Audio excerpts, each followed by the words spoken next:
Hello.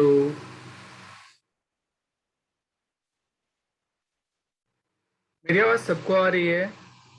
Yes. Yes sir. Sir अर्पित, बता सकते हैं मैं लास्ट कहाँ तक किया था?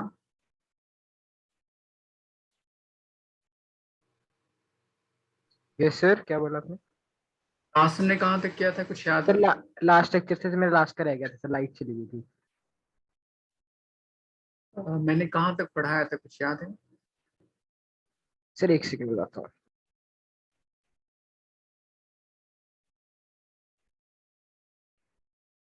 सूरज, आपका पेपर कैसा हुआ?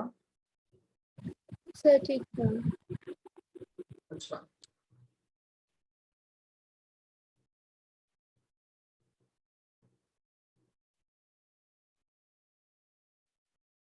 देखकर बताइए मैंने लास्ट कहाँ तक बता कराया था। I think laws of motion कर रहे थे, स्यूडो फोर्स कर लिया था।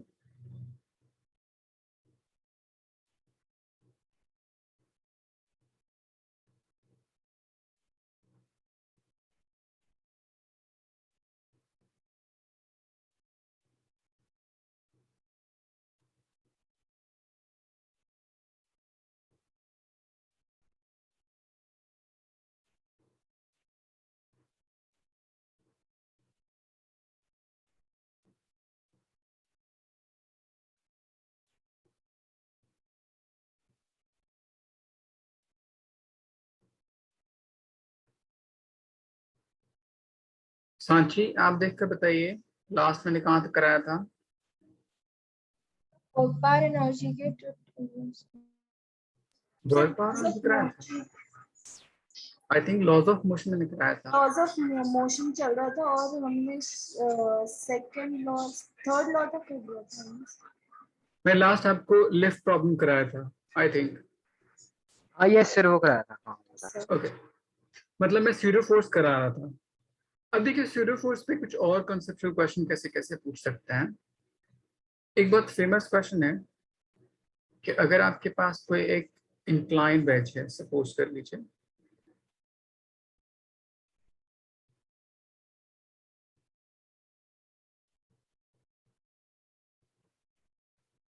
एंड इसके ऊपर कोई एक ब्लॉक प्लेस है यहाँ से यहाँ तक, हैविंग मास कैपिटल एन। इस वेज का अपना कुछ मास कैपिटल एन। मुझे यहाँ पे कितना फोर्स अप्लाई करने की जरूरत पड़े ताकि ये ब्लॉक इसके साथ कंबाइन मूवमेंट करे। अगर यहाँ पे कुछ इंक्लिनेशन थीटा है तो यहाँ पे तीन चीजें क्वेश्चन पूछ सकता है।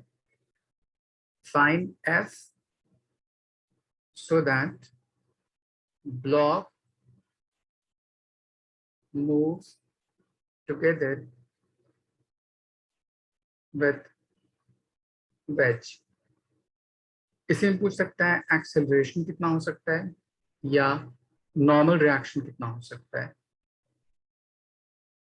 तो इस प्रॉब्लम में आपको तीन चीजें क्वेश्चन पूछ सकते हैं। तो जब कभी इस तरह क्वेश्चन हो तो आप इसको स्यूडो फोर्स का कंसेप्ट अप्लाई कीजिएगा। बोलिए क्यों? कि इस ब्लॉक के ऊपर अभी अगर कोई फोर्स एक्सटर्नल एक्ट नहीं करता होता तो उस पर सिर्फ ग्रेविटी एक्ट करती होती।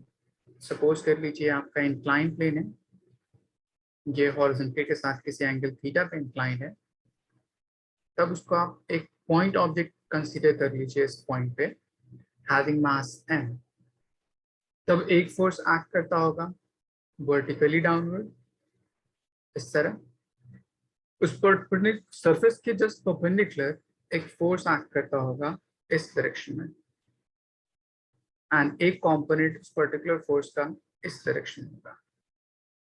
तो अगर आपके पास इंक्लिनेशन यहाँ पे अगर थीटा है तो ये मेरे पास एंगल कितना हो जाएगा, थीटा। ये मेरे पास वर्टिकल कंपोनेंट mg है तो इसके बेस पे एक कंपोनेंट ये हो जाएगा और एक कंपोनेंट ये हो जाएगा। वो आप सॉल्व कर सकते हैं। तो ये किसकी वजह से? ग्रेविटी की वजह से। बट अगर मैं इसी सिस्टम को एक्सेलरेट कराऊं, जब कभी भी सिस्टम एक्सेलरेट करने लगती है तो वहां पे एक सूडो फोर्स एक्ट करता है ड्यू टू इनर्शिया, जो उस पर्टिकुलर ब्लॉक के ऊपर एक उल्टे डायरेक्शन में एक्सेलरेशन जनरेट करता है। सपोज कर लीजिए ब्लॉक m है और सिस्टम एक्सेलरेट करना शुरू की इस डायरेक्शन में, due to application of this particular force capital F, इस ब्लॉक के ऊपर फोर्स किस डायरेक्शन में एक्ट करेगा अर्पित? Yes sir. इस ब्लॉक के ऊपर इस एक्सीलरेशन ऑफ सिस्टम की वजह से किस डायरेक्शन में फोर्स एक्ट करेगा? Sir along the inclined plane करेगा।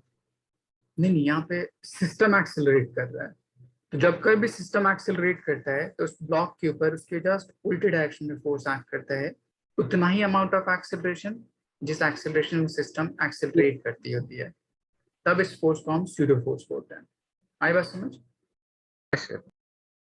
अब इसके अगर कंपोनेंट ब्रेक कीजिएगा इस पर्टिकुलर पॉइंट पे, दो component, one perpendicular to the surface and one along the surface, कुछ इस तरह से। तो यहाँ पे अगर मैं एंगल कैलकुलेट करूं तो यहाँ पे चूंकि हॉरिजॉन्टल के साथ ये थीटा एंगल पे इंक्लाइन, ये एंगल यहाँ से यहाँ तक थीटा हो जाएगा। अब इसके बेस पे एक कंपोनेंट ये हो जाएगा और एक कंपोनेंट ये हो जाएगा। अब इन दोनों फिगर को आपस में कंबाइन कीजिए, देखिएगा एक कंपोनेंट ये टर्म जो उसको नीचे ले जाने की कोशिश कर रहा था, ये वाला टर्म, एंड एक कंपोनेंट ये टर्म जो इसको ऊपर ले जाने की कोशिश कर रहा है। अगर ये दोनों कंपोनेंट आपस में इक्वल होते तो ये ब्लॉक क्या होता, इस वेज के साथ टुगेदर मूव करेगा। बोल सकते हैं फिर? Yes sir. Yes sir. Okay, तो आप इनके कंपोनेंट ब्रेक कीजिए, उन दोनों टर्म को आपस में इक्वेट कीजिए, वहां से फाइंड कीजिए ए की वैल्यू कितनी होगी, कोशिश कीजिए।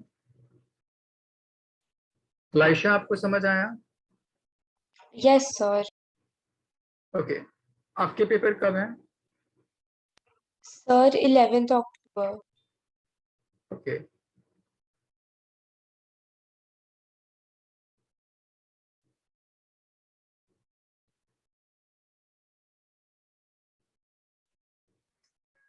इन फोर्सेस को कंपोनेंट ब्रेक कीजिए, देखिए वर्टिकल वो जो इंक्लाइंड वेज के अलोंग कौन कौन से कंपोनेंट हैं उनको आपस में इक्वेट कीजिए, ए की वैल्यू फाइंड कीजिए।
सॉल्व हुआ?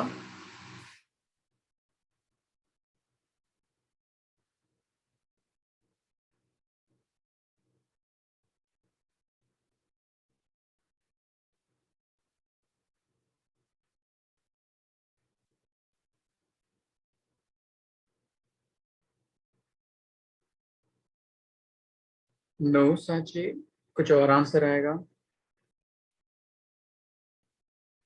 प्रॉपर नंबर आएगा किसके टर्म्स में आएगा? नहीं नहीं, जी के टर्म में आएगा, बट उसके और कंपोनेंट होंगे सब trigonometric function, tan cot sine cos, कुछ आएगा इस तरह।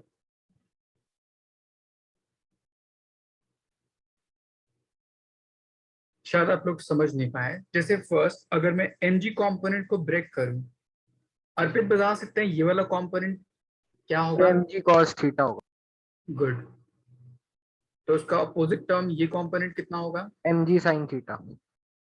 ये हो जाएगा एम जी साइन थीटा। ये मैंने ग्रेविटी के कंपोनेंट ब्रेक कर दिए। सिमिलरली अगर मैं यहाँ पे एम ए के कंपोनेंट को ब्रेक करूं तो थीटा के एडजेसेंट ये है, तो ये कंपोनेंट कितना हो जाएगा? M a cos theta. तो ये हो जाएगा एम ए कॉस थीटा, और ये कंपोनेंट कितना हो जाएगा? MA sin theta. अब देखिए इस कंपोनेंट को और इस कंपोनेंट को आपस में इक्वेट कर दीजिए, तो वहां से ए की वैल्यू आ जाएगी, हो सकता है? यस सर, आ जाएगी। ओके, सॉल्व कीजिए।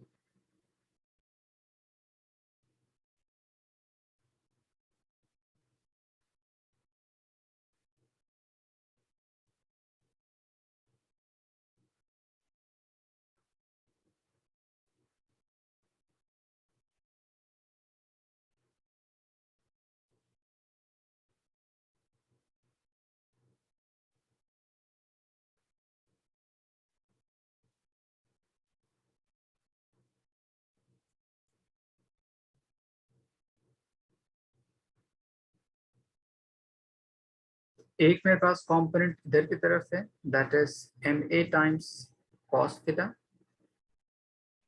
और एक मेरे पास कंपोनेंट इधर की तरफ है which is m g times sine theta. दोनों को आपस में इक्वेट कर दीजिए, एक ही वैल्यू आ जाएगी। गुड सूरत, गुड अर्पित।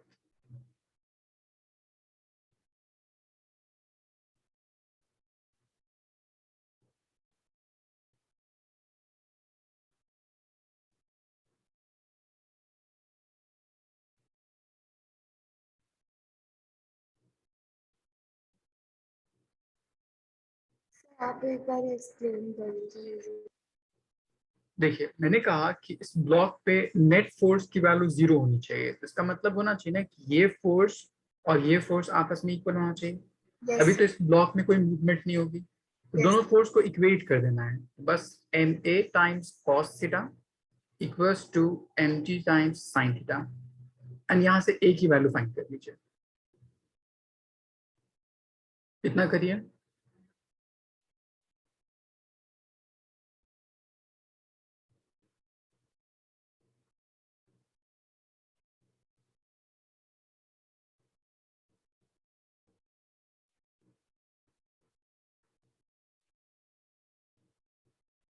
लाइशा आपसे सॉल्व हुआ? Yes, sir. आंसर सेंड कीजिए।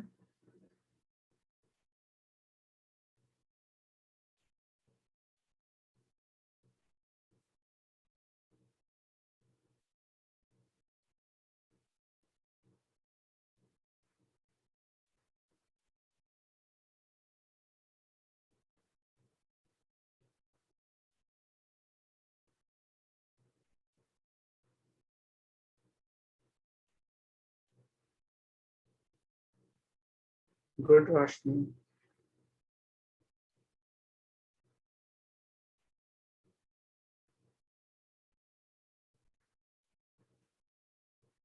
देखिए यहाँ से m and m cancel out हो जाएगा, ये cos थीटा मल्टीप्लाई में उससे जाएगा तो डिवाइड में, तो a is equals to g times sine theta divide by cos theta, और इसी चीज को बोल सकते हैं g टाइम्स tan थीटा।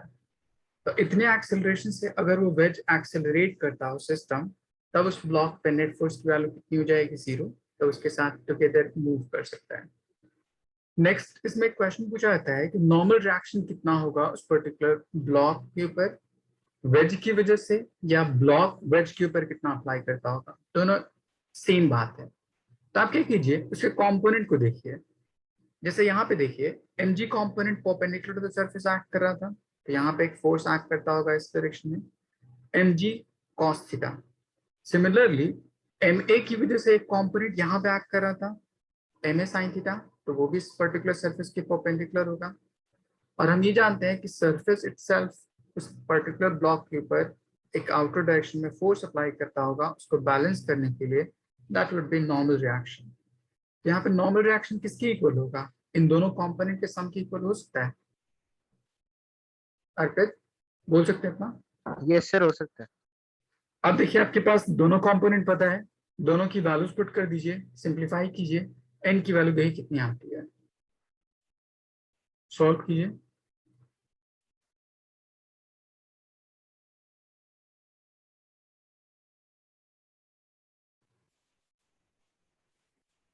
तो कौन से कंपोनेंट्स को रिजॉल्व करना? देखिए मैंने जो यहाँ पे एम जी कॉस थीटा लिखा, ये रेड कंपोनेंट, ग्रेविटी के लिए। यहाँ पे भी होगा ये वाला term mg cos theta. Yes sir. Similarly देखिए ए के लिए कंपोनेंट यहाँ पे देखिए ma sin थीटा, ये कंपोनेंट, तो यस वही कंपोनेंट यहाँ पे होगा ma sin थीटा। और ये दोनों का सम किसके इक्वल होता होगा, n के इक्वल होता होगा। बिल्कुल यस सर। दोनों को इक्वेट कीजिए, n की वैल्यू फाइंड कीजिए।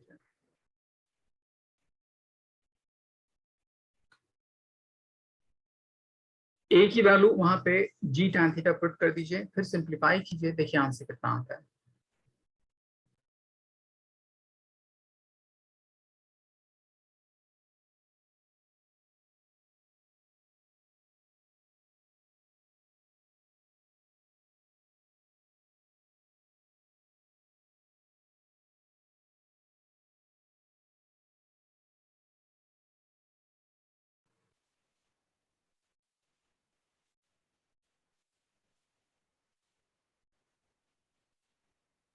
सर आंसर पूरे ट्रिग्नोमेट्रिक रेशियो में तो नहीं आएगा ना? g with some trigonometric function, ऐसा कुछ।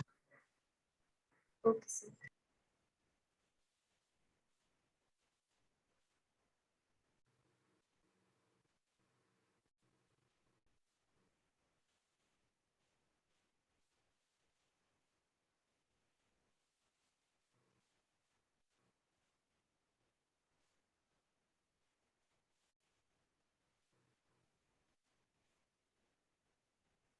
सर मैं ना थीटा की जगह ए लिख रहा हूँ सर आंसर में, लंबा हो रहा है। नहीं, एक ही जगह वैल्यू पुट के फिर सिंप्लीफाई कीजिए, बहुत नहीं छोटा सा सर, आंसर आएगा। यार मैं थीटा ना लिखने में बड़ा लंबा लगता है, तो मैं सोच रहा था कि थीटा की जगह ए लिख रहा था। अच्छा अच्छा, ठीक है, ओके। तो मैंने भेजा, एक बार चेक कर लीजिए। इसको सिंप्लीफाई कीजिए, छोटा सा आंसर आएगा, इसको सिंप्लीफाई कीजिएगा तो।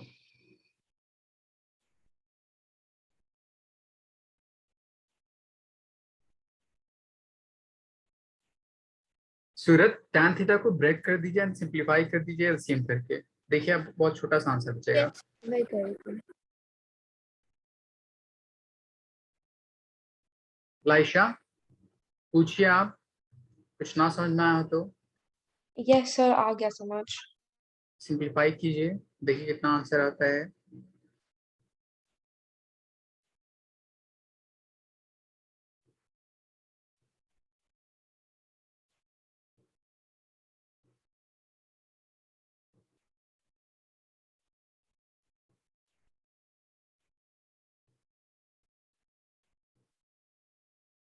सर मैंने कर दिया कुछ। आपका आंसर सही आया। आप लोग सिंप्लीफाई नहीं किया आप लोगों ने। सांची, अर्पित,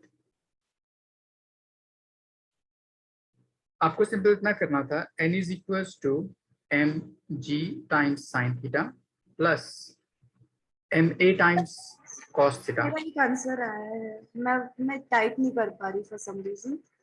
अच्छा सर अच्छा, आंसर मेरा आ रहा है mg1/cos थीटा। M G one by cos theta या M G upon cos theta बोल सकते हैं। Yes sir. सही है।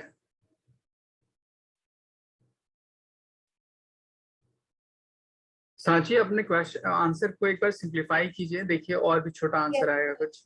मैंने कुछ ऐड नहीं करा।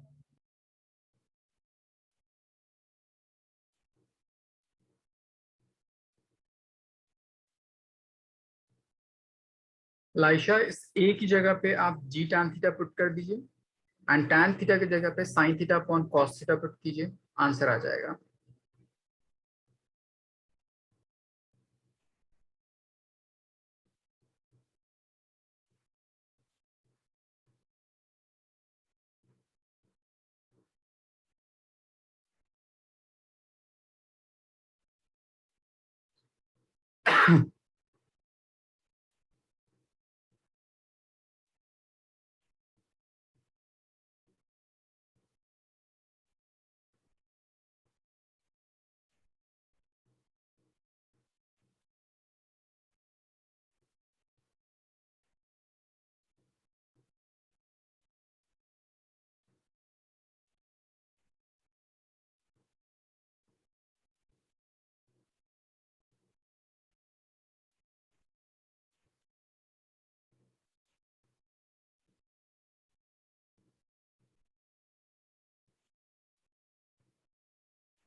सांची, आपकी कैलकुलेशन थोड़ी गलत है, बाकी तो सही है। देखिए मैं आपको बताता हूँ, ये आपका m g sine theta as it is रहने दीजिए। एम लाइशा, इस ए की जगह पे मैं क्या पुट कर सकता हूँ, जी tan थीटा पुट कर सकता हूँ यहां से। Yes, a is sir. Equal to g tan theta, तो लिख सकते हैं g tan theta is equal to sine theta upon cos theta होता है। यहाँ पे मैंने थोड़ा आंसर गलत लिखा है, यहाँ पे एम ए साइन थीटा होना चाहिए और यहाँ पे एम जी कॉस थीटा होना चाहिए। तो ये हो जाएगा एम जी कॉस थीटा, यहाँ पे होना चाहिए एम ए साइन थीटा, तो ये साइन थीटा हो जाएगा। अब देखिए एलसीएम कर लीजिएगा इसका, एम जी कॉमन कर लीजिए, तो इसके नीचे कुछ नहीं तो 1, यहाँ पे कॉस थीटा डिवाइड में है, तो एलसीएम कीजिएगा तो ये हो जाएगा कॉस स्क्वायर थीटा, ये हो जाएगा sine theta sine square theta whole divide by cos theta, कुछ ऐसा आएगा। सर मेरा अर्पित, भाई उसे उल्टा cos थीटा sin थीटा ले गया था इसलिए वो आ रहा था। अच्छा देखिए यहाँ पे एक्चुअली में मेरे पास relation M A sine theta and M ji cos theta है, उसके बेस पे सॉल्व करना था। अब देखिए यहाँ पे न्यूमरेटर में cos square theta plus sign square theta किसके इक्वल होता है, सर 1 के। तो क्या बच गया मेरे पास answer, M G mg by divide by cos theta. कितना सिंपल था।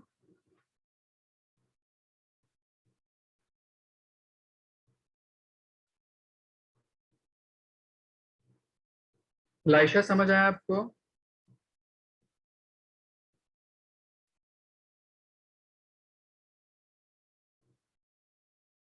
Yes, sir. ओके, यहाँ तक सबने लिख लिया। Yes, sir. अब अगर आपसे पूछूं कि नेट फोर्स की वैल्यू कितनी होगी तो कैसे सॉल्व कीजिएगा, तो आप ये बोलिएगा according to second law net force applied is equals to total mass into acceleration of system. तो टोटल मास यहाँ पे किसके किसके इक्वल है, तो आप बोलिएगा mass of wedge plus mass of block दोनों कंबाइन होगा, एंड नेट एक्सेलरेशन की वैल्यू में कितना कैलकुलेट किया था, जी tan थीटा, तो ये टर्म जी tan थीटा इसके इक्वल हो जाएगा। इतना समझ आया। तो इस प्रॉब्लम में बेसिकली 3 टर्म आपसे पूछा जा सकता है, एक्सेलरेशन विद विच ये सिस्टम एक्सेलरेट करना चाहिए ताकि ब्लॉक कंबाइन मूवमेंट करे, दूसरा नॉर्मल रिएक्शन कितना हो सकता है, एंड तीसरा नेट फोर्स की वैल्यू कितना अप्लाई करें ताकि इतना एक्सेलरेशन जनरेट कर पाए। किसी कोई डाउट इस प्रॉब्लम में। No sir. No, sir. Laisha आपने लिख लिया, Yes, sir. यहाँ तक समझ आया आपको। Yes, sir. ओके, एक मैं अनदर प्रॉब्लम देता हूँ सेम इसी पे बेस्ड।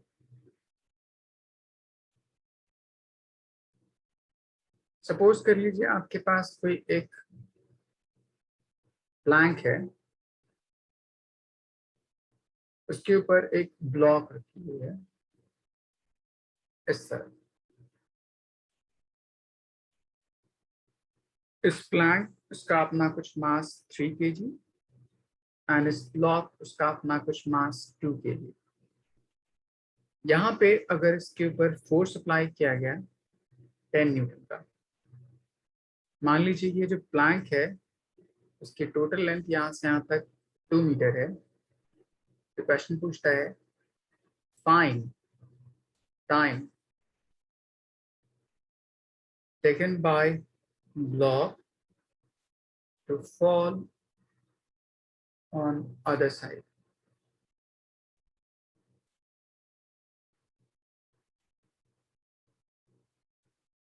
देखिए आप सिंपल क्या कीजिएगा, आप बोलिएगा कि ये जो प्लैंक है यहाँ पे जैसे ही इस पे फोर्स एक्ट करेगा तो वो आगे की डायरेक्शन में एक्सेलरेट करना शुरू करेगा एक तरफ। तो मैं इस प्लैंक के रिस्पेक्ट में ये बोल सकता हूँ कि ये जो ब्लॉक है वो पीछे की डायरेक्शन एक्सेलरेट करेगा इस तरफ, एंड यहाँ पे जाके क्या हो जाएगा, फॉल कर जाएगा। आई बात समझ। तो पहला काम क्या कैलकुलेट कीजिए, एक्सेलरेशन इस पूरे सिस्टम के लिए कितना हो सकता है वो कैलकुलेट कीजिए, एंड देन उसके बेस पे उतनी ही एक्सेलरेशन से वो ब्लॉक पीछे के डायरेक्शन में मूवमेंट करेगा, फिर वहां से इक्वेशन ऑफ मोशन अप्लाई कीजिए एंड टाइम कैलकुलेट कर लीजिए। ये क्वेश्चन सबको समझ आया? अर्पित? Yes sir. ओके, पहला काम एक्सेलरेशन फाइंड कीजिए, दूसरा काम इक्वेशन ऑफ मोशन अप्लाई कीजिए, आपको डिस्टेंस दे रखा है, टाइम कैलकुलेट करना है, second equation of motion apply कीजिए, टाइम कैलकुलेट हो जाएगा। सर एक्सेलरेशन किसकी कैलकुलेट करनी है? इस पूरे सिस्टम की। सर मास हम 2 kg वाला लेंगे ना? नहीं देखिए, अगर फोर्स अप्लाइड है इस पूरे सिस्टम पे तो उस पूरे सिस्टम में जितने भी ब्लॉक हैं उनको हम सिंगल सिस्टम इस तरह अज्यूम करते हैं। सर फिर टोटल मास करके कर लेंगे। हाँ, टोटल मास लेंगे।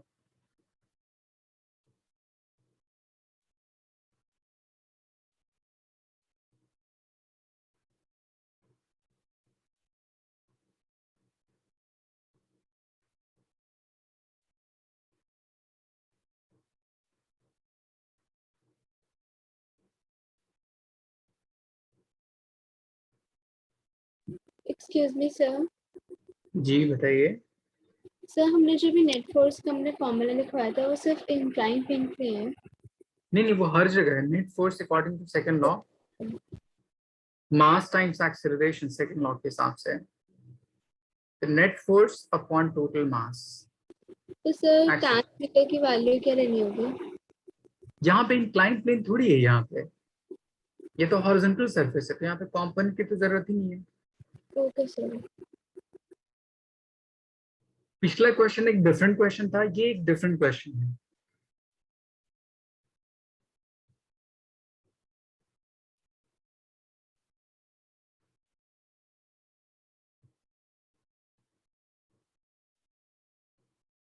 सही अर्पित, सही रोशनी।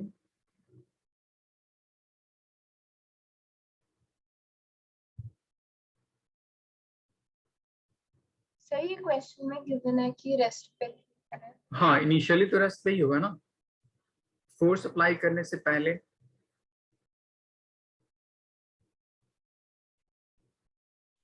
यू की वैल्यू 0 मान लीजिए,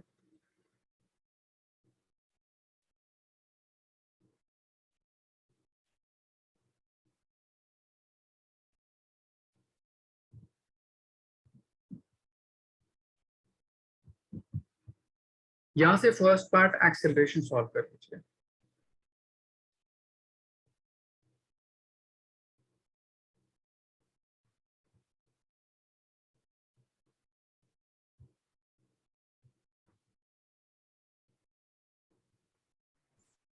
सर टाइम कैलकुलेट करने के लिए क्या यूज करेंगे? सेकेंड इक्वेशन ऑफ मोशन, क्योंकि आपके पास डिस्प्लेसमेंट दे रखा है, टाइम कैलकुलेट करना है। Using second equation of motion, s is equals to ut plus half at square, time calculate कर लीजिए। इनिशियली ऑब्जेक्ट रेस्ट में था, u की वैल्यू 0 मानिएगा।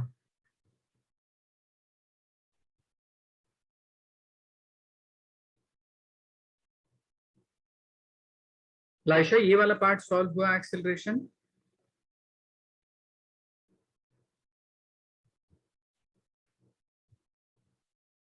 लाइशा आपने ये सॉल्व किया? यस सर कर। गुड सूरत, गुड अर्पित,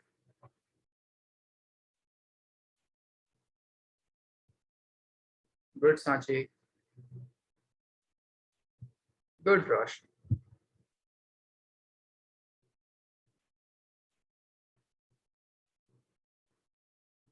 तो कोई भी क्वेश्चन पहले गिवन हो तो पहला काम क्या कीजिए, सिस्टम का एक्सेलरेशन कितना होगा उस एंटायर नेट फोर्स की वजह से वो कैलकुलेट कर लीजिए। फिर चेक कीजिए कि सिस्टम किस डायरेक्शन में मूवमेंट कर रहा है, तो उस ब्लॉक पे जो फोर्स एक्ट करेगा वो किस डायरेक्शन में होगा, फिर उसके अकॉर्डिंग जो भी चीज अननोन होगी उसको फाइंड आउट कर सकते हैं। बट एक्सक्यूज मी सर, बोलिए। ये जो आंसर है वो रूट के फॉर्म में है, मगर रूट के फॉर्म में तो टाइम पॉसिबल नहीं है। √2 को लिख सकती है ना, 1.4 सेकेंड, क्यों पॉसिबल नहीं यहाँ पे? Yes sir.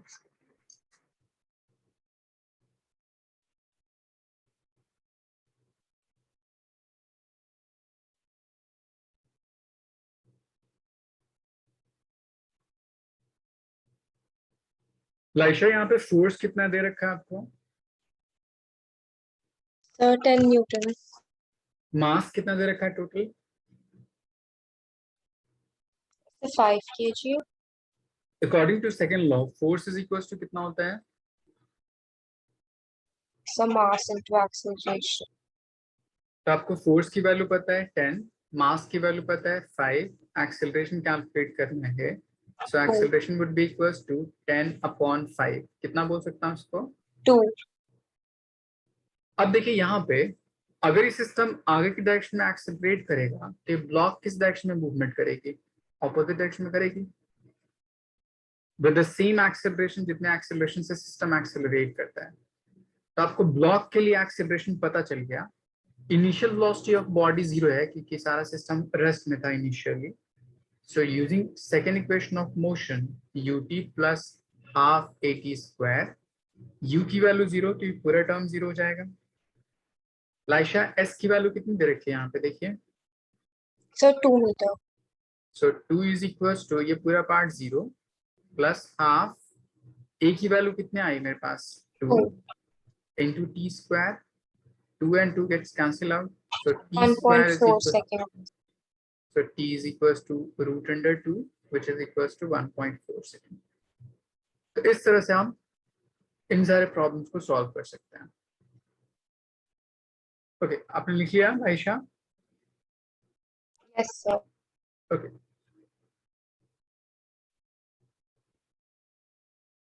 तो यहां तक आपका इस पर्टिकुलर स्यूडोफोर्स की बेस पे प्रॉब्लम था। मैं आपको नेक्स्ट टर्म बताता हूँ, फ्रिक्शन। फ्रिक्शन आप लोगों ने पढ़ लिया है? Yes sir. Okay,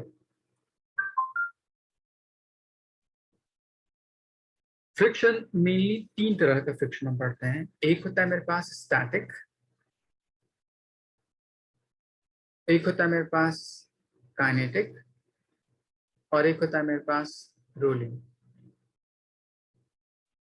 static friction F is equals to some coefficient with normal reaction.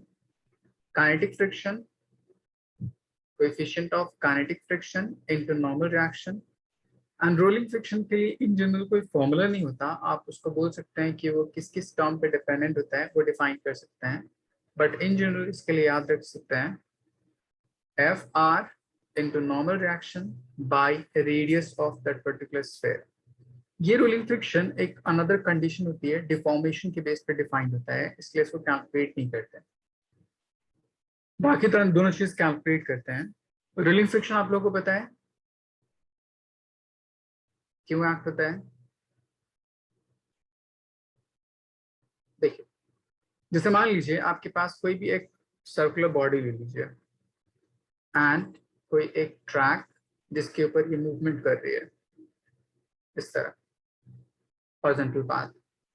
तो दो पॉसिबिलिटी हो सकती है, या तो ये सर्कुलर ऑब्जेक्ट इस ट्रैक से ज्यादा रिजिड होगा, या नहीं तो ये ट्रैक इस सर्कुलर बॉडी से ज्यादा रिजिड होगा।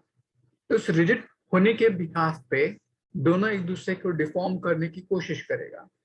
जैसे अगर नॉर्मल कोई भी गाड़ी होती है, उसके जो टायर्स होते हैं वो उस ट्रैक के रिस्पेक्ट में सॉफ्ट होते हैं, तो इसलिए वो नीचे से थोड़ा सा इसको डिफॉर्म कर देता है इतना पार्ट। इस डिफॉर्मेशन होने की वजह से होगा क्या, इतना पार्ट सपोज कर लीजिए डिफॉर्म हो गया, तो उसकी वजह से हो क्या रहा है, यहाँ पे ये ट्रैक उस पर एक इनवर्ट फोर्स अप्लाई करता है उस टायर के ऊपर, उसको डिफॉर्म कॉज कराने के लिए।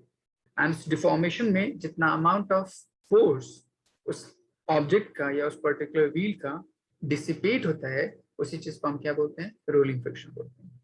सेम इसका जस्ट उल्टा, अगर आपने रोड रोलर देखा होगा तो रोड रोलर बहुत रिजिड होता है, और इतना रिजिड कि वो जिस पर्टिकुलर ट्रैक पे मूवमेंट करे वो उस ट्रैक को अपनी शेप के अकॉर्डिंग तोड़ता चला जाता है। इसीलिए वो ट्रैक सपोज कर लीजिए कुछ इस तरह है, यहाँ से वो बेंड ऐसे हो जाती है एंड वो कुछ इस तरह से। मतलब ये रोड रोलर उस पर्टिकुलर ट्रैक को इस तरह से बेंड करते जाता है अपने कर्वेचर के हिसाब से। इसीलिए उस पे जो फोर्स पहले से है उसके मूवमेंट करने के लिए उसका कुछ अमाउंट इस पर्टिकुलर डिफॉर्मेशन में वेस्ट होता है and that result into nothing but rolling friction. तो रोलिंग फ्रिक्शन जब कभी भी आपसे बोले तो आप ये क्या बोलिएगा, ये डिफॉर्मेशन की वजह से एक्ट करता है, डिफॉर्मेशन इन ट्रैक और deformation in that rolling body.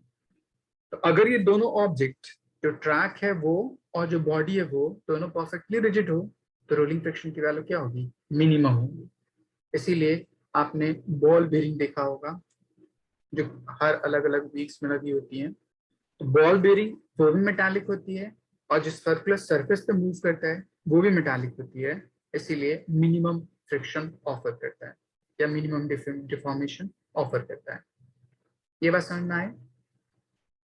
Yes, sir. तो बाकी मेनली हम जो कैलकुलेशन करते हैं इस static friction and kinetic friction के बेस पे सॉल्व करते हैं। अब देखिए इस पे बेस प्रॉब्लम कैसे कैसे पूछ सकता है आपसे, मैं आपको वो डिस्क्राइब करता हूँ।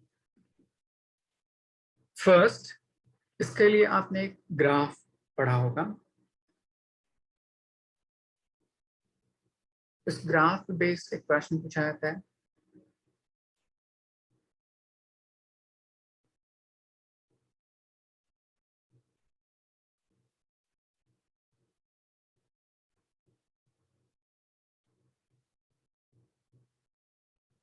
Maximum value of that particular force, इसको हम बोलते हैं एफ मैक्सिमम स्टैटिक, या इसी टर्म को हम बोलते हैं लिमिटिंग फ्रिक्शन।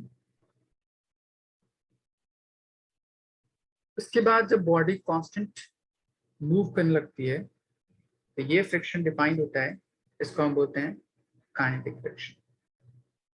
आई बस समझ? ओके, पहले आप इतना नोट डाउन कर लीजिए, मैं आपको कुछ क्वेश्चन देता हूँ।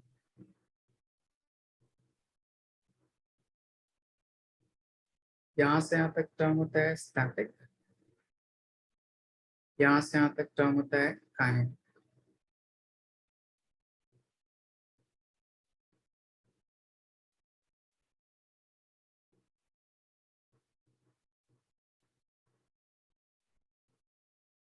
डन? Sir, एक second.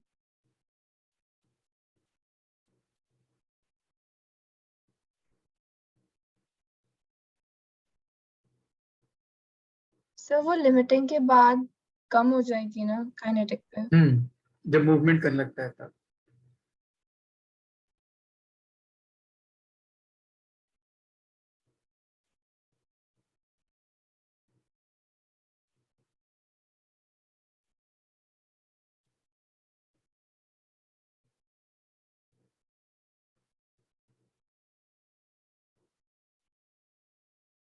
Yes, sir, done.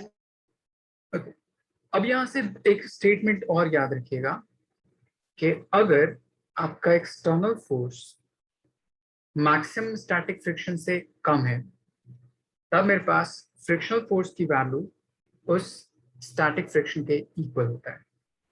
दूसरा, अगर आपके पास एक्सटर्नल फोर्स उस मैक्सिमम स्टैटिक से बड़ा हो या बराबर हो तब फ्रिक्शनल फोर्स उस मैक्सिमम स्टैटिक के इक्वल होता है, अगर वो जस्ट स्लाइड करना शुरू कर देते हैं। लेकिन अगर मान लीजिए वो यूनिफॉर्म वेलोसिटी से मूव करने लगा तब वहां पे फ्रिक्शन काइनेटिक फ्रिक्शन के इक्वल होता है। ये मैंने दो स्टेटमेंट किसके बेस पे डिफाइन किया है, आप यहाँ ग्राफ से देख सकते हैं।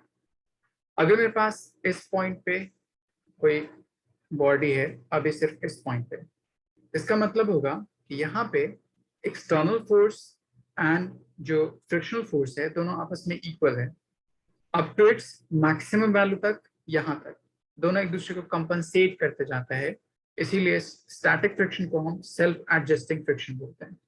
लेकिन जैसे ही बॉडी मूवमेंट करने लगती है, मतलब इसको ओवरकम कर देती है, तब वो मैक्सिमम स्टैटिक जितना है उसके इक्वल फ्रिक्शन एक्ट करता होगा। इसका मतलब क्या हुआ, मान लीजिए कोई ब्लॉक है जो किसी रफ सरफेस के ऊपर प्लेस्ड है, इसकी रफनेस मैक्सिमम मान लीजिए 10 न्यूटन है। आपने कोई एक्सटर्नल फोर्स अप्लाई किया इस डायरेक्शन में F, अगर मैं एक्सटर्नल फोर्स की वैल्यू 1 न्यूटन दूं तो क्या इस ब्लॉक में कोई मूवमेंट होगी या नहीं होगी? और फिर नहीं होगी। नहीं होगी। और ये कब तक नहीं हो सकती? जब तक आपने 10 न्यूटन अप्लाई किया होगा तब तक नहीं होगी। मतलब मैं बोल सकता हूं कि ये जो फ्रिक्शनल फोर्स है अपनी वैल्यू को एडजस्ट करता होता है up to its maximum limit तक with respect to this external force. इसीलिए एक्सटर्नल फोर्स अगर मैक्सिमम स्टैटिक फ्रिक्शन से कम हो तो ब्लॉक में कोई मूवमेंट नहीं होती, तो उस कंडीशन में फ्रिक्शनल फोर्स उस एक्सटर्नल फोर्स के इक्वल होता है। लेकिन जैसे एक्सटर्नल फोर्स की वैल्यू मैक्सिमम स्टैटिक से ग्रेटर और इक्वल टू हो जाती है तो ब्लॉक में मूवमेंट होना शुरू होता है, तब वहां पे मैक्सिमम स्टैटिक के इक्वल हो जाता है। यहां तक बात समझ में आए? यस। लाइशा आपको समझ आया? Yes, sir. ओके, सबने यहां तक नोट डाउन कर लिया? Yes sir. Yes sir. एक प्रॉब्लम मुझे करके दिखाइए। सपोज कर लीजिए आपके पास कोई एक प्लैंक है इस तरह, और यहाँ पे इसके ऊपर कोई ब्लॉक है, दोनों सरफेस रफ है। इसका मास मान लीजिए 2 kg, इसका मास मान लीजिए 3 kg। अगर इनके बीच में कोएफिशिएंट ऑफ फ्रिक्शन न्यू की वैल्यू दे रखा है 0.3 स्टैटिक फ्रिक्शन, तो क्वेश्चन पूछता है find frictional force between block and plank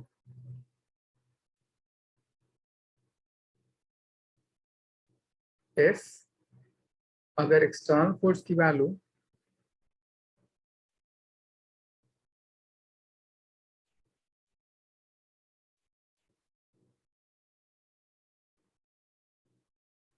six Newton है तब, या एक्सटर्नल फोर्स की वैल्यू 10 न्यूटन है तब। इसको 6 मत लिखिए, 5 लिख लीजिए।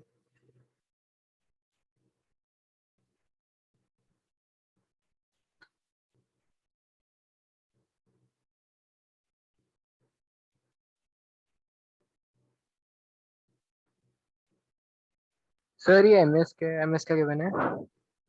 0.3 mu S coefficient of static friction है वो।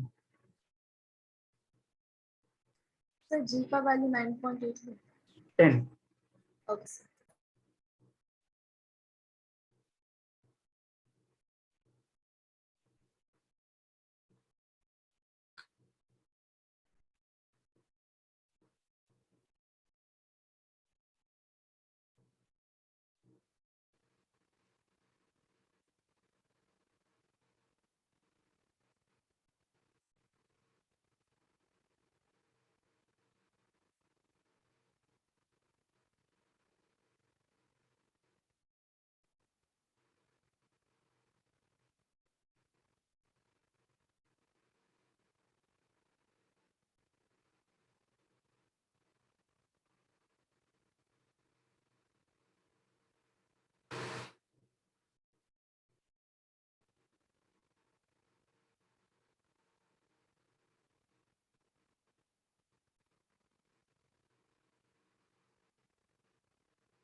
मतलब फ्रिक्शनल फोर्स की वैल्यू एक्सटर्नल फोर्स से ज्यादा हो जाएगी।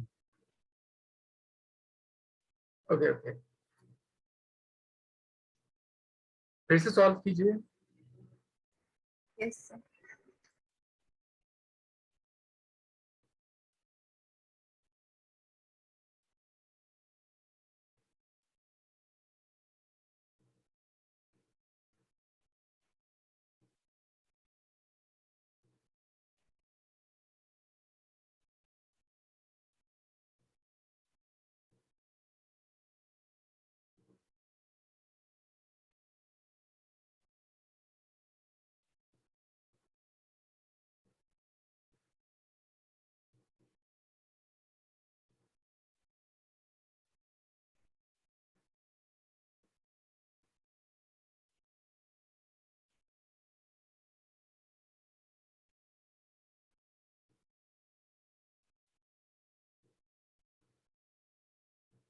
सूरत अब सॉल्व हो रहा है। सर मैं कर रही हूँ। Laisha Yes, sir. सॉल्व हो रहा है आपसे। Yes, sir.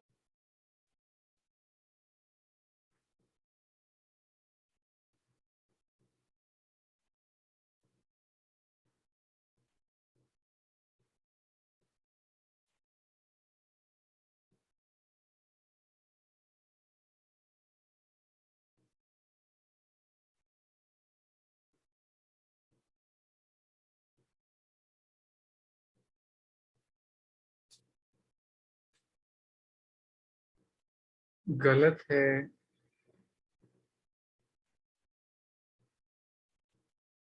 देखिए मैं आपको तरीका सिखाता हूँ सॉल्व करने का। देखिए पहली चीज, आप मैक्सिमम स्टैटिक फ्रिक्शन की वैल्यू निकाल लीजिए। तो वो किसके इक्वल होता है? Mu times normal reaction.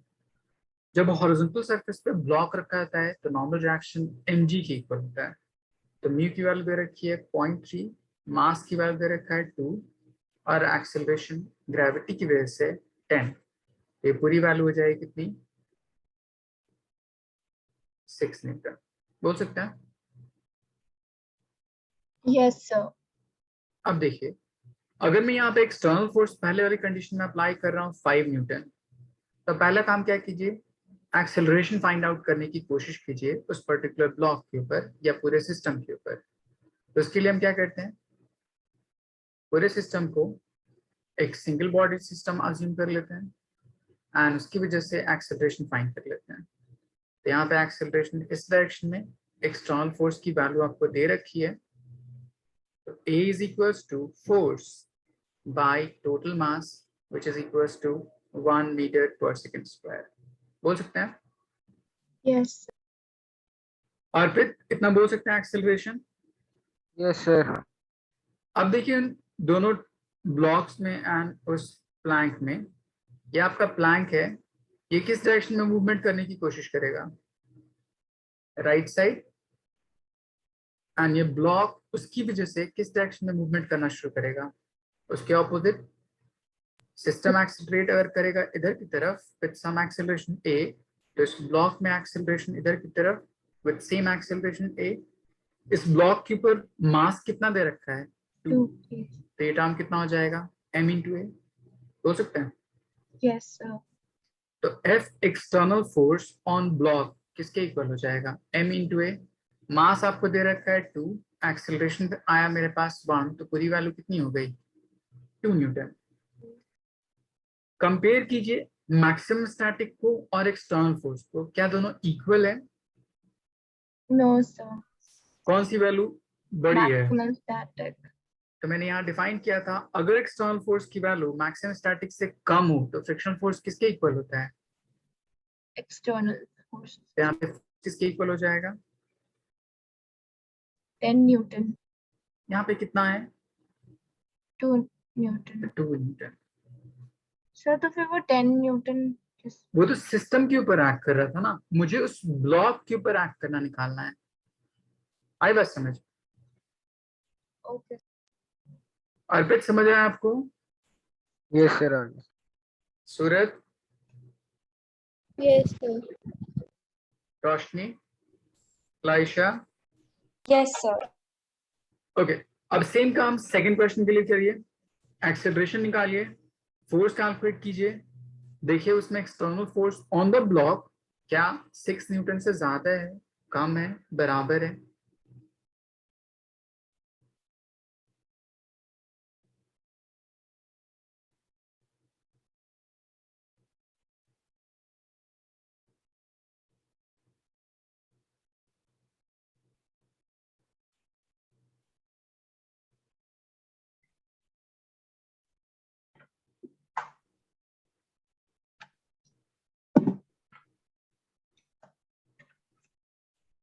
Sir acceleration तो सेम है ना? सेकंड कंडीशन में फोर्स कितना दे रखा है आपको, देखिए। हाँ हाँ ठीक है सर, आ गया।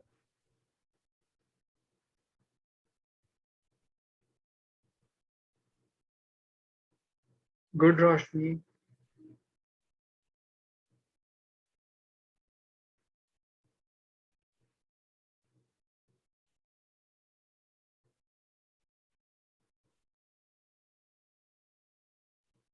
अर्पित आपने कुछ गलती कर दी, फिर से चेक करिए।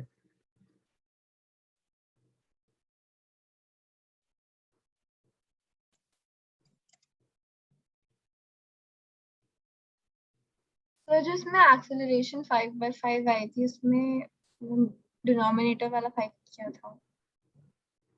Force is equal to net कितना होता है? मास।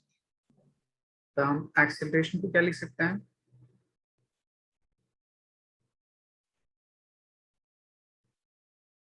As much. Okay sir.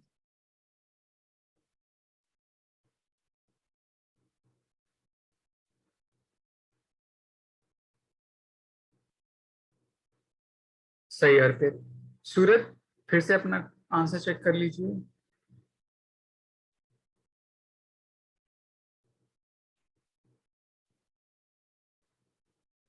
Good Sanchi.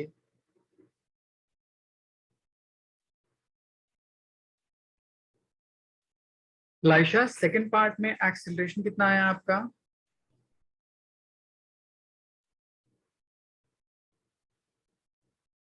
देखिए आपके पास फोर्स कितना है? Sir, 10 Newton. Mass of total block कितना दे रखा है? 5. तो 10/5 कितना आ जाएगा? 2 meter per second square. तो net force acting on the block कितना हो जाएगा? F external is equals to mass times acceleration. Mass of block कितना दे रखा था? देखिए मास ऑफ ब्लॉक Sir, 2 kg. और एक्सेलरेशन आपका कितना आया? 2. टोटल वैल्यू कितनी हो गई? 4. क्या ये 4 इस मैक्सिमम स्टैटिक से कम है कि ज्यादा है? Sir, less. तो मैं क्या बोलूंगा, फ्रिक्शन कितना होना चाहिए?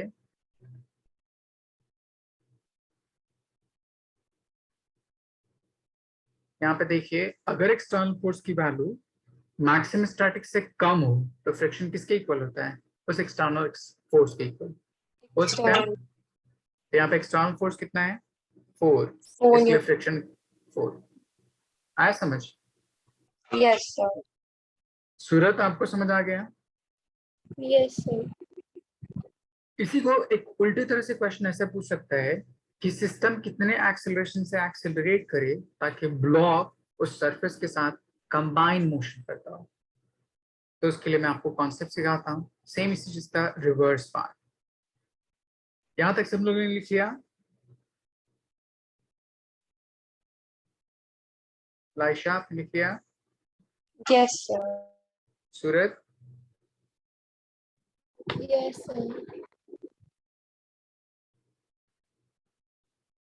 तो एक क्वेश्चन पूछता है कंपटीशन में for combine motion. Combine motion के लिए आपको दो तरह से सिस्टम दे सकता होगा। अगर आपके पास कोई एक प्लैंक इस तरह से है और एक ब्लॉक उसके ऊपर प्लेस्ड है इस तरह से, तो आपसे क्वेश्चन पूछे मैं लोअर ब्लॉक पे कितना फोर्स अप्लाई करूं ताकि ये दोनों कंबाइन मूवमेंट करता हो, अगर इनके बीच के सरफेस वहां पे कोएफिशिएंट ऑफ फ्रिक्शन कितना है? न्यू, तब उसके इक्वल। तब देखिए अगर मैं इंडिविजुअल ब्लॉक के ऊपर एफ बी जी ड्रॉ करूं तो क्या क्या हो सकता है? ये ब्लॉक है और ये नीचे प्लैंक है इस तरह। इस नेट फोर्स की वजह से ये पूरा सिस्टम एक्सेलरेट करेगा towards right with some acceleration A. तो इस ब्लॉक पे एक फोर्स एक्ट करेगा इधर की तरफ, मास टाइम्स एक्सेलरेशन ए। अब इस चीज को मूवमेंट ना करने के लिए वहां पे एक स्टैटिक फ्रिक्शन एक्ट करेगा उस पर्टिकुलर सरफेस की कांटेक्ट की वजह से। वो किस डायरेक्शन में? उसके मोशन के अगेंस्ट। इसलिए यहाँ पे एक स्टैटिक फ्रिक्शन एक्ट करेगा इस डायरेक्शन में, एफ मैक्सिमम स्टैटिक, जिसकी वैल्यू किसके इक्वल हो जाएगी? Mu static into normal reaction. तो नॉर्मल रिएक्शन यहाँ पे सिर्फ ब्लॉक है तो उसकी वजह से mg बोल सकते हैं।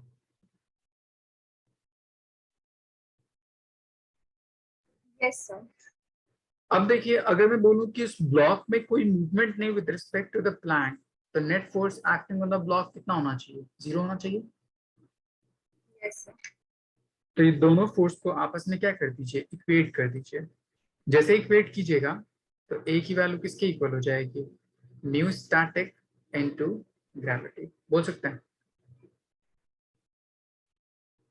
मतलब ये पूरा सिस्टम इतने एक्सेलरेशन से एक्सेलरेट करे तो दोनों कंबाइन मोशन कर सकता है। तो इसके लिए फोर्स कितना अप्लाइड होना चाहिए? Force is equals to total mass into acceleration of system. तो टोटल मास मेरे पास कितना हो गया? m plus m and acceleration of, बोल सकते हैं। Yes, sir. अर्पित, आपको समझ आया? Yes sir. Laisha? Yes, sir. Okay. अब इसी चीज का एक रिवर्स पार्ट देता हूं मैं आपको। अगर आपने फोर्स अप्लाई करना है ऊपर वाले ब्लॉक के ऊपर एंड उसकी वजह से नीचे वाला ब्लॉक कंबाइन मोशन करे, अगर इसके नीचे का सरफेस फ्रिक्शनलेस है, तब कितना होना चाहिए? तो मैंने फोर्स अप्लाई करना है अपर ब्लॉक के ऊपर F, ताकि ये दोनों ऑब्जेक्ट कंबाइन मोशन करे। तब इसकी वजह से क्या होगा और कैसे कैसे बॉडी मूवमेंट कर सकती है, मैं आपको उसको बताता हूँ। तब इसके लिए फर्स्ट, अगर मैं अपर ब्लॉक देखूं उस पर कौन कौन सा फोर्स एक्ट कर रहा है, एंड लोअर ब्लॉक उसमें क्या हो सकता है। जैसे मैंने फोर्स अप्लाई किया तो उसकी वजह से ये ब्लॉक आगे की डायरेक्शन में मूवमेंट करना शुरू करेगा। जैसे ये आगे मूव करेगा तो इस पे जो फ्रिक्शनल फोर्स होगा उसके ऑपोजिट डायरेक्शन में मोशन के अगेंस्ट एक्ट करेगा। तो इस पे जो फ्रिक्शनल फोर्स होगा उसका डायरेक्शन इसकी तरफ होगा एंड उसकी value F maximum static which is equals to mu times normal reaction, that is m into g बोल सकते हैं। Yes, sir. क्योंकि इस ब्लॉक का अपना कुछ मास दे रखा है m।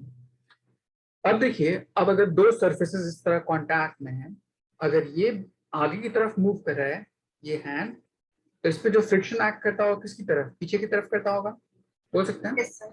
Yes sir. तो सेकेंड हैंड आपका किधर मूव कर रहा है? पीछे की तरफ। तो इस पर फ्रिक्शन किसकी तरफ एक्ट करता होगा? आगे की तरफ, बोल सकता हूँ। Yes, sir. तो इस तरह अगर दो बॉडी आपस में कांटेक्ट में होती है तो एक पे फ्रिक्शन अगर बैकवर्ड डायरेक्शन में है तो दूसरे ब्लॉक जो कांटेक्ट में होगा उसमें फ्रिक्शन किसकी तरफ? Forward direction. तो मैं बोल सकता हूँ कि इस पे जो फ्रिक्शन फोर्स होगा इस डायरेक्शन में एक्ट करता होगा एंड उसकी भी वैल्यू कितनी होगी? सेम होगी, mu times normal reaction mg बोल सकते हैं। Yes, sir. लाइशा, ये समझ आया आपको? Yes, sir. अब देखिए, इस ब्लॉक का अगर मास m है, आपका फोर्स इतना है, तो मैं एक्सेलरेशन कैलकुलेट कर सकता हूँ using second law of motion, second Newton's second law. ma is equals to mu times of mg।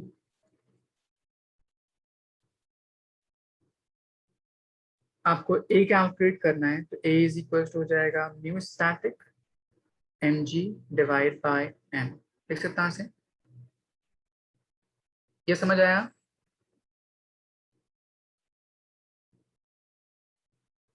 Yes, sir. सूरत आपको समझ आया? Yes, sir. अब मैं अगर फोर्स कैलकुलेट करने के लिए बोलूं तो net force is equal to क्या होता है? Total mass of the system into acceleration of system कितना है? Mu static m into g divide by capital. ये दो कॉन्सेप्ट याद रखिएगा कि अगर कंबाइंड मोशन में हो तो क्वेश्चन आपको दो तरह से पूछ सकता है। बोलेगा फोर्स लोअर ब्लॉक पे अप्लाइड होगा तब कितना अप्लाइड होना चाहिए, फोर्स अपर ब्लॉक पे अप्लाइड हो तब क्या कॉन्सेप्ट होना चाहिए। अर्पित कोई डाउट? No sir. ओके, इसको नोट डाउन कर लीजिए। मैं एक क्वेश्चन पूछता हूँ आपको आसान सा।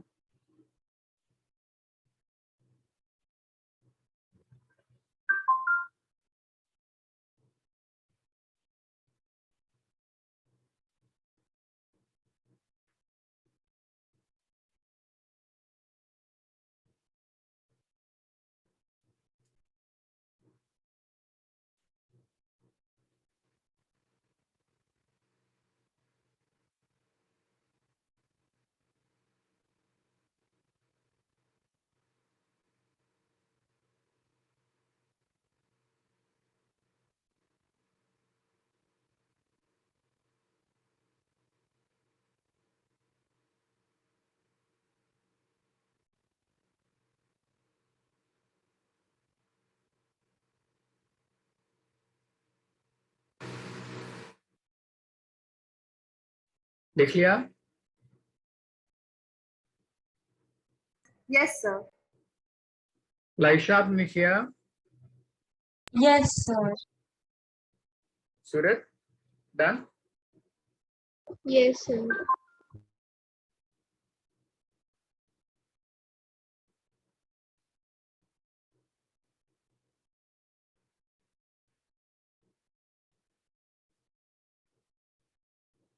अब देखिए नेक्स्ट इस फ्रिक्शन बेस पे कुछ प्रॉब्लम पूछे जाते हैं आपको।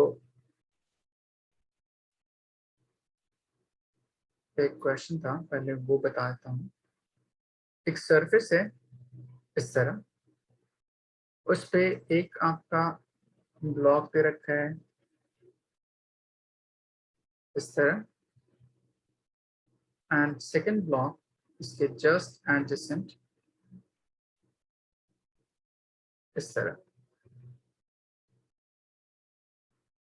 दोनों ब्लॉक के आपने कुछ मास दे रखे हैं। इसका मास दे रखा है सपोज कर लीजिए 2 kg, इसका मास दे रखा है सपोज कर लीजिए 10 kg। अगर ये दोनों सरफेस ही रफ सरफेस है, मतलब वॉल एंड ब्लॉक एंड दोनों ब्लॉक आपस में, ये सारे सरफेसेस रफ हैं। ये ब्लॉक ए मान लीजिए, ये ब्लॉक बी मान लीजिए। तो क्वेश्चन पूछा ऑल सरफेसेस आर रफ। यहाँ पे एक फोर्स अप्लाई की गई नॉर्मल रिएक्शन करने के लिए F। तब क्वेश्चन पूछता है find frictional force between block and wall. अगर ये पूरा सिस्टम रेस्ट में है तब, इक्विलिब्रियम स्टेट में। कोशिश कीजिए, थोड़ा दिमाग लगाइए, देखिए कितना आंसर आना चाहिए। तो ये दोनों ब्लॉक्स जॉइंट है? मतलब टच है एक दूसरे के साथ।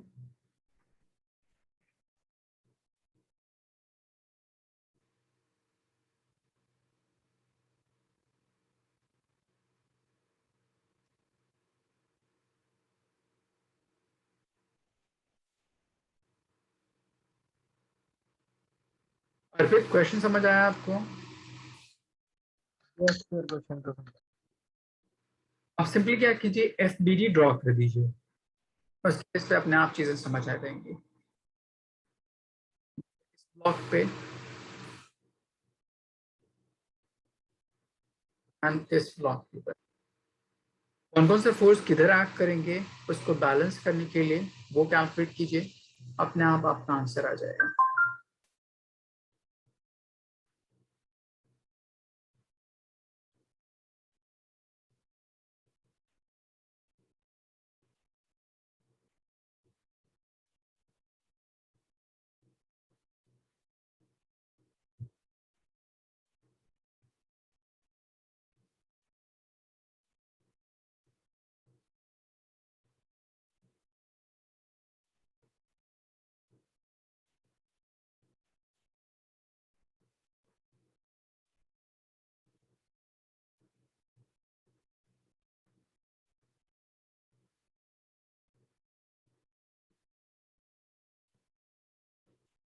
मैं आपको हिंट दूं, यस सर। पहले इस फर्स्ट ब्लॉक पे देखिए, डाउनवर्ड डायरेक्शन में कोई फोर्स एक्ट करता होगा इस पे, वेट। ग्रेविटी। इसको बैलेंस करने के लिए इसके सरफेस पे फ्रिक्शन फोर्स किधर की तरफ एक्ट करना होना चाहिए? सूरज, इस पर्टिकुलर ब्लॉक को इस ग्रेविटी से बैलेंस करने के लिए फ्रिक्शन यहाँ पे किसकी तरफ एक्ट करना चाहिए? सर ऑपोजिट डायरेक्शन में। गुड, तो यहाँ पे अपवर्ड डायरेक्शन है, तो इसको आप मान लीजिए फ्रिक्शन फर्स्ट। ठीक है, सेम अगर मैंने कहा था पीछे कि दो ऑब्जेक्ट का सरफेस अगर कांटेक्ट में है तो इसमें जो फ्रिक्शनल फोर्स होता है उसका डायरेक्शन किसकी तरफ होता है? अगर एक पे फ्रिक्शन अपवर्ड है तो दूसरे पे फ्रिक्शन किसकी तरफ होना चाहिए? Opposite direction, downward. गुड, तो यहाँ पे जो फ्रिक्शन फोर्स होना चाहिए F1 वो डाउनवर्ड में होना चाहिए। इसके पास मास mg है तो इसकी वजह से एक फोर्स डाउनवर्ड डायरेक्शन में एक्ट करता होगा, कितना? m times of g। Wall के साथ सरफेस कांटेक्ट में है तो यहाँ पर फ्रिक्शन किसकी डायरेक्शन में? अर्पित, यस सर। यहाँ पे फोर्स फ्रिक्शन किसकी डायरेक्शन है यहाँ पे वॉल के साथ? सर ऊपर की डायरेक्शन में। गुड, तो यहाँ पे फ्रिक्शन की डायरेक्शन ऊपर की तरफ, क्यों? क्योंकि उन दोनों फोर्सेस को बैलेंस करने के लिए। अब आप इजीली सॉल्व कर सकते हैं, F1 की वैल्यू कितनी हो सकती है, F2 की वैल्यू कितनी हो सकती है? सर अगर ये नॉर्मल। पूरा सर नॉर्मल रिएक्शन नहीं होगा इसके बीच में? नॉर्मल रिएक्शन की कोई जरूरत ही नहीं है, नॉर्मल रिएक्शन की जरूरत तब पड़ती है जब न्यू की वैल्यू कैलकुलेट करनी है। यहाँ पे तो पूरा सिस्टम रेस्ट में है, इसीलिए सर टोटल अपवर्ड दो फोर्स। सरफेसेस कांटेक्ट में थे ना, इसलिए पूछा। हाँ, तो अगर वहां पे न्यू कैलकुलेट करना होता तब मुझे नॉर्मल रिएक्शन की जरूरत पड़ती, यहाँ पे तो सिर्फ फ्रिक्शन निकालना है। Okay sir.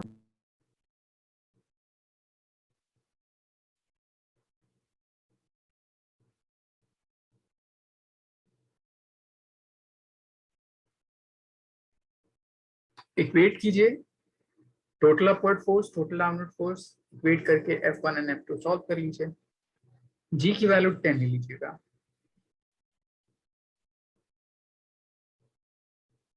सूरज, समझ आया क्वेश्चन? Yes sir. लाइशा, कुछ समझ आया?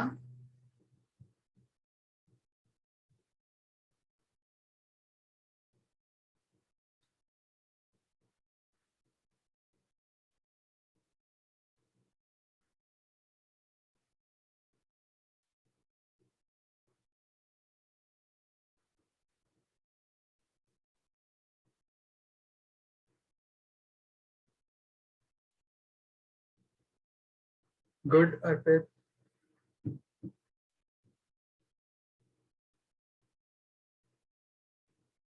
हम्म।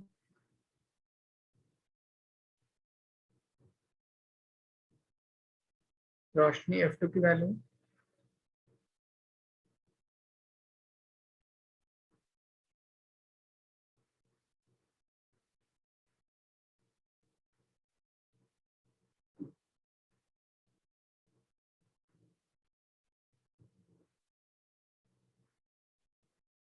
सांची, अपने क्वेश्चन को एक बार फिर से चेक कर लीजिए, मतलब अपने आंसर को। सही है रोशनी?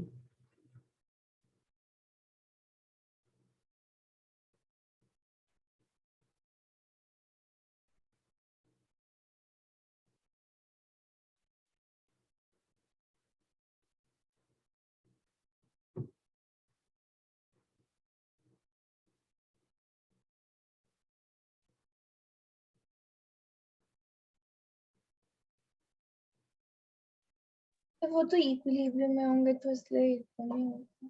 कौन से? F2 और mg। तो F2 अपवर्ड डायरेक्शन में, तो टोटल डाउनवर्ड फोर्स यहाँ पे कौन कौन सा है? यहाँ पे दो फोर्सेस है ना। ओके तो F1 की वैल्यू हो जाएगी m times of g। m की वैल्यू आपको 2 दे रखा है, g की वैल्यू 10। F2 की वैल्यू हो जाएगी F1 प्लस mg, मतलब 20 प्लस 10 इंटू 10।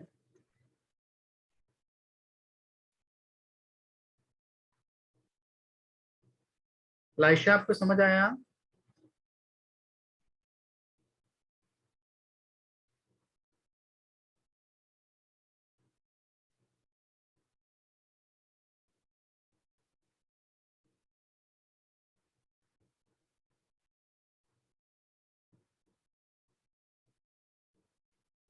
सबको समझ आ गया यहाँ तक? यस सर, आ गया। ओके, एक मैं अनदर कॉन्सेप्ट बताता हूँ आपको। एक क्वेश्चन आपको बोलेगा कि कोई एक टेबल है इस तरह, इस टेबल के ऊपर कोई चेन ले लीजिए, उसका कुछ पार्ट हैंग है इस तरह, एंड कुछ पार्ट नीचे की तरफ हैंग है इस तरह। इस पर्टिकुलर सरफेस की अपनी कुछ रफनेस है, जिसकी वजह से वो इस चेन के कुछ पोर्शन को बैलेंस कर रहा है। मान लीजिए यहाँ पे कुछ रफनेस है, having coefficient of friction mu s। Total mass of chain m है, टोटल लेंथ कितना है? l है। तो क्वेश्चन पूछता है कि find length of chain must be on table, ताकि इस पर्टिकुलर स्टेट में इक्विलिब्रियम में, तो बी इन इक्विलिब्रियम। इसको सॉल्व कैसे कीजिएगा, मैं आपको कॉन्सेप्ट सिखाता हूँ उसको बेस्ड। आप बोलिएगा इसमें दो सेगमेंट है। पहला सेगमेंट जो अपर सरफेस पे प्लेस्ड है यहाँ तक, एंड दूसरा पार्ट जो उसके बॉटम मोस्ट पॉइंट, मतलब नीचे की तरफ यहाँ से यहाँ तक पार्ट। दो पार्ट बोल सकता हूँ। Yes sir. अब देखिए, ये जो अपर सरफेस पे प्लेस्ड है वो नॉर्मल रिएक्शन प्रोवाइड करता होगा, जिसकी वजह से फ्रिक्शन होता होगा। और ये जो लोअर सेगमेंट है वो डाउनवर्ड डायरेक्शन में ग्रेविटी की वजह से पुल करता होगा, ताकि इस चेन को डाउनवर्ड डायरेक्शन में ले जाने की कोशिश करें। तो इन टोटल फ्रिक्शनल फोर्स इसकी वजह से लेफ्ट साइड में, एंड टोटल डाउनवर्ड डायरेक्शन में इस मास की वजह से ग्रेविटी, दोनों एक दूसरे क्या करना चाहिए? बैलेंस करना चाहिए। अगर वो बैलेंस है तो इक्विलिब्रियम स्टेट में रह सकता है। बोल सकते हैं? Excuse me sir. बोलिए। सर चेन सर नीचे नहीं आ जाएगी सर, क्योंकि मेजोरिटी पार्ट सर उसका नीचे है। नहीं है, अगर फ्रिक्शनल फोर्स की वैल्यू ज्यादा है तो हाँ सर, तब हो सकता है। हाँ। तो आप इसके दो सेगमेंट को मास मान लीजिए m1, और इसके मास को मान लीजिए m2। टोटल लेंथ अगर l है तो इस पर्टिकुलर पार्ट को अगर मैं x मान लूं, तो रेस्ट ऑफ द पार्ट मेरे पास कितना हो जाएगा? l minus x। यहाँ पे जो मास डिस्ट्रीब्यूटेड है लीनियर मास डिस्ट्रीब्यूशन, तो हम लैम्डा यूज कर सकते हैं। Total mass by total length m1 over x and m2 over l minus x। तो एक बार इसको इसके साथ इक्वेट कर दीजिए, तो m1 की वैल्यू हो जाएगी m1 over l into x, और m2 की वैल्यू हो जाएगी m over l into l minus x। यहाँ तक किसी कोई डाउट?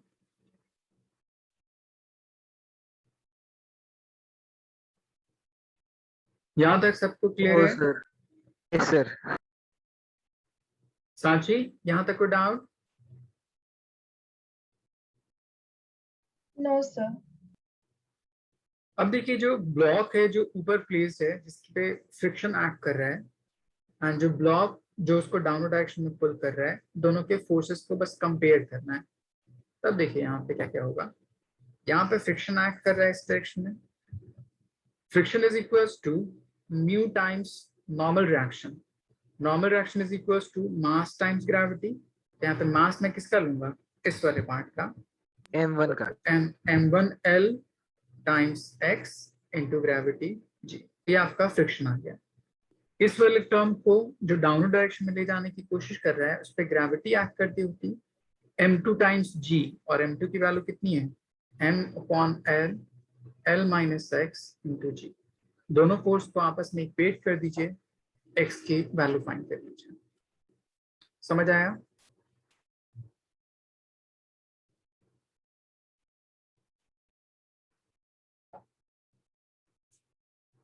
सूरत आपको समझ आया?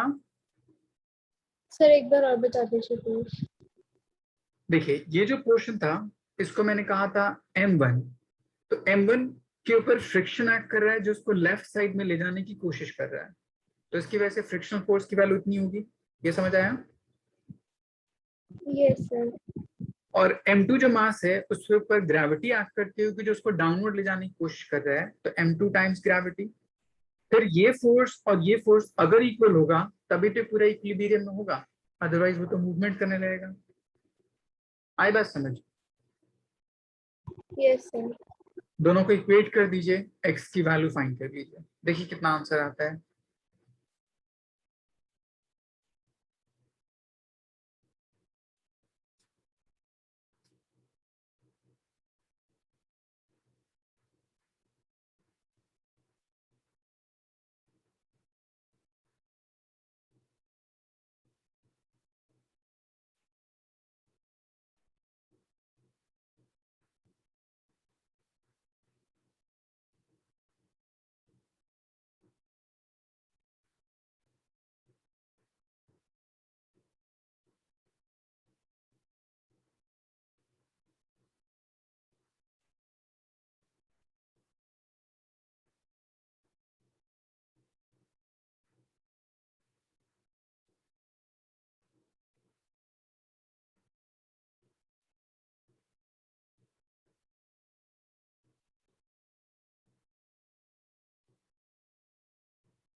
अर्पित सॉल्व हुआ आपसे?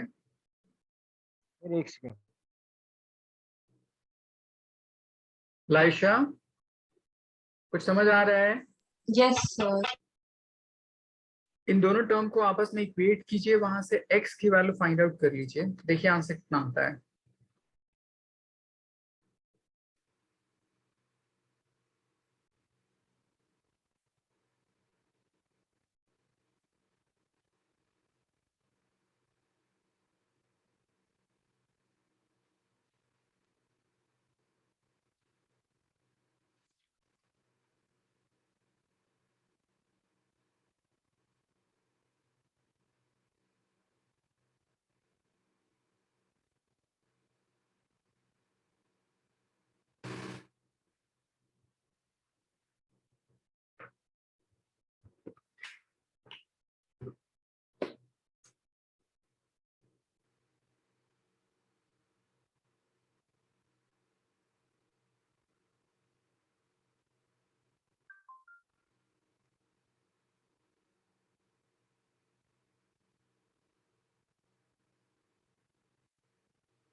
सूरत आपको l की वैल्यू फाइंड नहीं करनी थी, x की वैल्यू फाइंड करनी थी।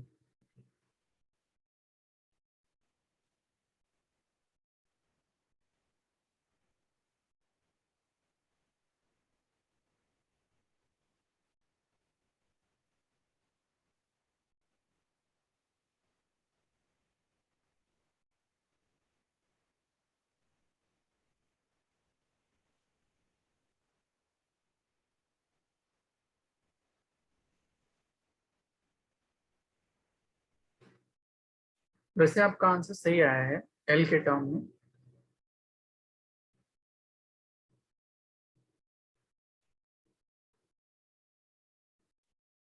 सर एक बार बताना, समझ नहीं आ रहा।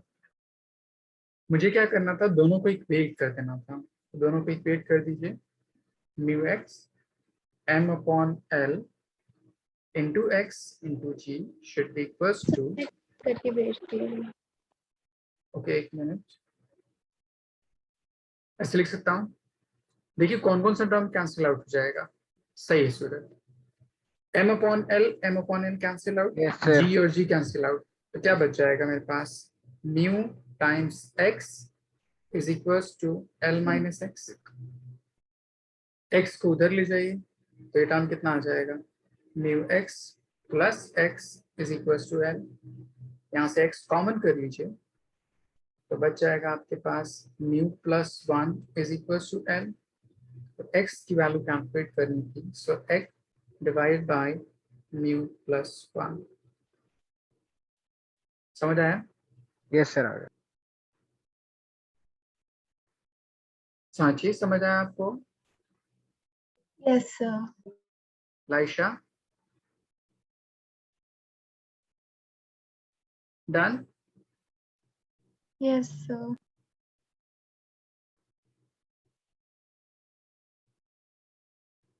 ओके, सो इतनी सारी चीजें हमने फ्रिक्शन में डिफाइन कर दिया। फ्रिक्शन आपका सिर्फ इतना ही पार्ट, इसी सब कॉन्सेप्ट को बार बार यूज करते रहना है, एंड अप्लाई करते रहना है, क्वेश्चन सॉल्व करते रहना है। मैं आपको नेक्स्ट क्लास में सर्कुलर मोशन के जितने भी कॉन्सेप्ट होते हैं उस पर बेस्ड क्वेश्चन कराऊंगा। ठीक है? Okay sir. ओके देन, ना पढ़ लीजिएगा। ठीक है? Yes sir. Okay. Thank you sir. Thank you sir. Thank you.